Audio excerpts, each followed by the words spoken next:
Hola, buenas, ¿qué más? Si llevas cierto tiempo en el internet, me imagino que te habrás encontrado alguna de estas visuales. O esta, o incluso esta, un poco más verde.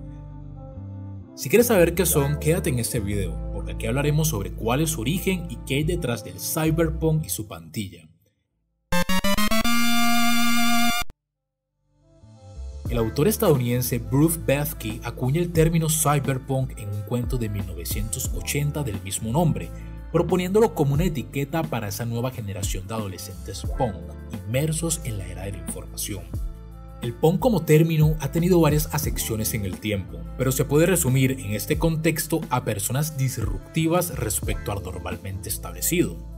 El término acuñado por Bruce en realidad llevaba ya varios años cocinándose en la producción literaria, pues es básicamente el producto de esas nuevas formas de entender la distopía y la ciencia ficción. Estas nuevas formas, características de la nueva era en la literatura, aparecen en la década de los 60, teniendo como distintivo el alto grado de experimentación con la forma y el contenido de las historias, siendo fuertemente influenciadas por el posmodernismo, el surrealismo, la política misma, por ejemplo, la controvertida guerra de Vietnam, y por las tendencias sociales como la subcultura de las drogas, la liberación sexual o el ambientalismo. En definitiva, esto del cyberpunk aparece en tiempos de cambio. Después de la Segunda Guerra Mundial, el romper los tropos establecidos era más o menos el ideal del momento. Pero, ¿qué es realmente esto del cyberpunk y los otros conceptos finalizados en punk? Para entender un poco esto, es necesario hablar de lo distópico y utópico como subgénero. La distopía como antítesis de la utopía es básicamente el caso menos deseado al que puede llegar nuestra sociedad. La palabra ideal suele ser la que marca esa línea entre lo utópico y real, y que depende de muchos factores.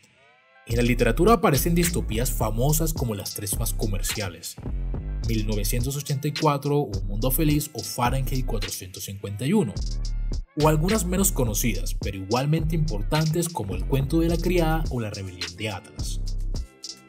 Todas estas plantean futuros posibles, algunos muchos más plausibles que otros, pero que en esencia intentan retratar las lógicas del ser humano como individuo o colectivo. La distopía se puede enclavar como parte de la ciencia ficción especulativa que abarca otros subgéneros como la fantasía o el terror. El cyberpunk y lo que se supone que son sus derivados se enclavan en esta ficción especulativa, porque separan sobre el cómo, el por qué, el cuándo y el qué podría pasar si. Aquí me gustaría hacer una anotación. Buscando información para este video encontré que se suele tomar al cyberpunk como el eje del cual se desprenden los otros, pero yo no creo que sea tan así.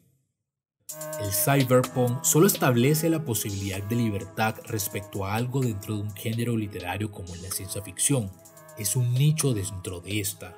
Esta libertad es tomar al mundo y rehacerlo, y es por eso por lo que aparecen otras líneas enmarcadas en lo punk, permitiendo plantear futuros o pasados a partir de: si llegase a ocurrir tal cosa, nuestra sociedad sería de tal forma. Es esencialmente un ejercicio de especulación y tal vez exploración.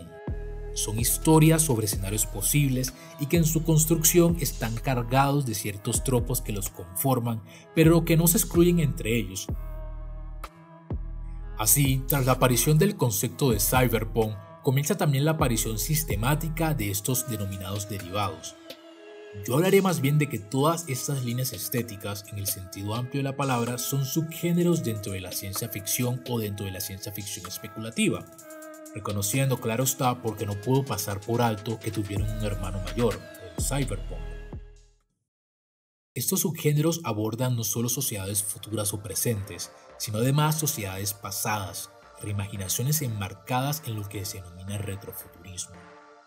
El retrofuturismo es básicamente pensar el pasado de manera futurista. Sí, sé que suena un poco confuso, pero el ejercicio consta básicamente en tomar las características de una época pasada y meterle un poco de desarrollo tecnológico, manteniendo la estética y la sociedad alrededor de esta.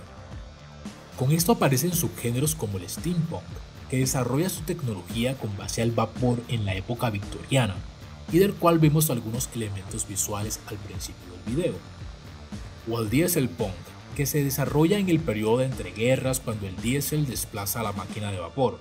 O en otro ejemplo, el atompunk, situado entre los años de la Guerra Fría. De igual manera, sobre lo relacionado al futuro tenemos por ejemplo el Raypunk o el Solarpunk, El primero más del lado de una fantasía surrealista espacial y el segundo sustentado en una visión optimista del futuro a la hora de hablar de la sostenibilidad ambiental en relación con la naturaleza y el desarrollo tecnológico. Justamente lo que abría el video eran imágenes construidas bajo algunos subgéneros de los que ya hablé. A pesar de que muchos de estos surgen de un cuento, una base en la literatura, una de sus expresiones más conspicuas, como dicen por ahí, o más notables para decirlo en castizo, es lo visual. Al estar estos subgéneros ubicados en una temporalidad, el cómo se vería una sociedad steampunk o cyberpunk, se permitió generar unos tropos que caracterizan a nivel estético. En su momento, las descripciones de las locaciones cyberpunk se inspiraron mucho en ciudades como Hong Kong o la ciudad amurallada de Kowloon, porque permiten extender esa idea de personajes disruptivos, fuera del sistema, en ese desorden futurista que esas locaciones suelen tener o solían para el caso de la ciudad amurallada, pues fue demolida en la década de los 90. La corriente japonesa del cyberpunk y la estética urbana nocturna permiten además reforzar estas líneas de estilo con los grandes letreros publicitarios, que además se marcan en esa lucha o control por parte de las megacorporaciones que el subgénero plantea como uno de sus elementos. Con todo lo anterior someramente explicado, aquí les presento una especie de línea de tiempo donde intento ubicar dónde se desarrollarían cada uno de estos subgéneros. Esto nos permite preguntarnos dos cosas. ¿Puedo yo inventarme uno? La respuesta sería sí. Básicamente podemos pensar un subgénero donde cualquier país latinoamericano, por ejemplo Colombia, aún se llamase la Nueva Granada y siguiéramos siendo colonia española. Un lugar en donde el desarrollo tecnológico avanzó con todo el contexto social de la época. ¿Qué habría pasado en estos casos? ¿Cómo será nuestra sociedad actualmente? El ilustrador conceptual Simon Stålenhag creó una realidad alternativa en su libro Historias del Bucle, sobre un acelerador de partículas denominado el Bucle, construido en Suecia durante la década de los 60 y nos relatan historias muy cortas, anécdotas de los pobladores donde nos hablan de las máquinas y los robots que se crearon con el desarrollo tecnológico. Otro ejemplo, el libro de Estados Unidos de Japón, donde Pedro Tieria nos plantea un relato donde Alemania y Japón ganan la Segunda Guerra Mundial y donde básicamente ahora existen mechas gigantes traídos de Neo Genesis Evangelion. La segunda pregunta entonces sería, ¿dónde está la línea entre cada uno de estos subgéneros? Como ya vimos, hay una variopinta amalgama de subgéneros punk, y bueno, es un poco difícil la respuesta, porque a menos que tu intención fue inicialmente embarcar tu producto, dígase libro, película, serie, en alguno de estos subgéneros, definir si por ejemplo Bioshock es parte del subgénero del dieselpunk, el biopunk o el decopunk es complicado. De hecho, me parece difícil intentar decir si los dos ejemplos anteriores, Historias del Bucle o Estados Unidos y Japón, hacen parte de alguno de estos subgéneros, porque inicialmente no se plantearon para responder a los tropos de alguno de ellos, y si hiciéramos el ejercicio probablemente nos encontraríamos con que pueden hacer parte de las estéticas planteadas para uno o varios subgéneros punk, o simplemente se salen de ahí. Son solo ciencia ficción. El tema pareciera resumirse a que si yo quiero ver el subgénero del cyberpunk en Historias del Bucle, probablemente lo haga. Los límites son realmente difusos. En fin, creo que una última pregunta que puede servir para concluir es ¿y esto para qué sirve? En realidad creo que como elemento narrativo, no quedándome solo en lo que está escrito, sino en lo que un subgénero me puede contar desde lo visual o sonoro, son ejercicios interesantes y entretenidos.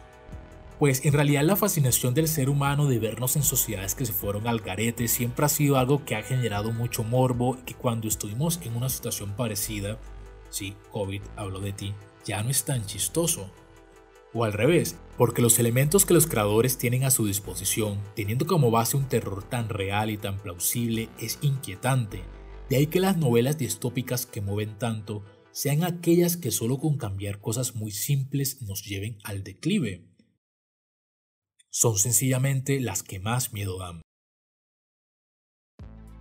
Y bueno, este fue el video del día de hoy. Si tienes algún comentario, sugerencia o idea, déjalo en la cajita de abajo. Si te gustó el contenido, dale a like y suscríbete. Hasta la próxima entrega. Bye.